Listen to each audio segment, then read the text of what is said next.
Après la baisse de cheptel que nous avions constatée il y a un an, fin 2023, de moins 1%, quelle est la situation aujourd'hui au niveau du cheptel européen suite à la dernière publication de la Commission?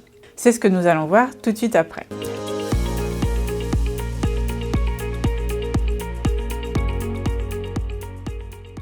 L'étude publiée par la Commission européenne sur le cheptel européen nous fait constater une baisse inédite de moins 3% du cheptel en Europe, que ce soit vache laitière ou allaitante, alors que nous étions habitués à voir une érosion lente et régulière du cheptel de l'ordre de 1%.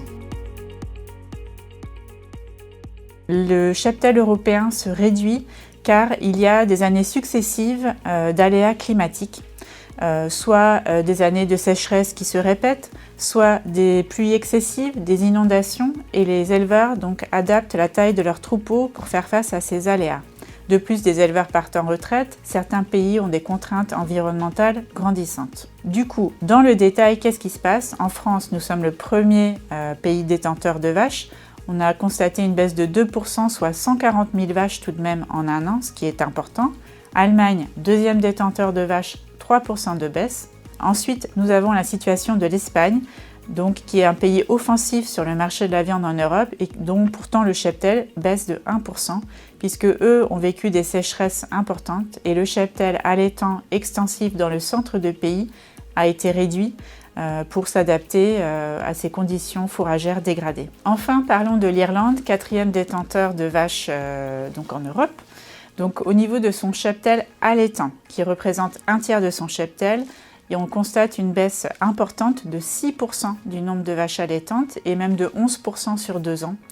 Dans ce pays, donc, il y a eu en fait un phénomène météorologique complètement inattendu avec des pluies incessantes de novembre 2023 jusqu'à mai 2024 qui ont conduit les éleveurs à réformer des animaux parce qu'ils n'avaient pas de conditions correctes pour pouvoir les affourager ou les faire pâturer. Et le cheptel laitier, lui aussi, diminue un petit peu en Irlande pour les mêmes raisons.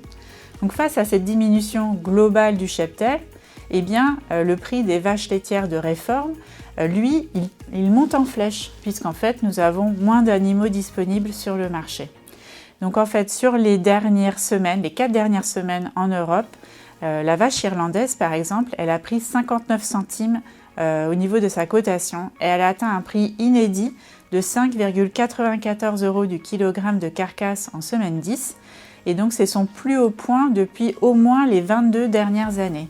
Et un peu partout en Europe, en Pologne, en Italie, en France, on trouve des plus hauts historiques sur au moins les 22 dernières années. Pour connaître la suite de l'évolution du prix des vaches laitières et l'actualité du prix du lait et de la viande, consultez tendance-lait-viande.fr.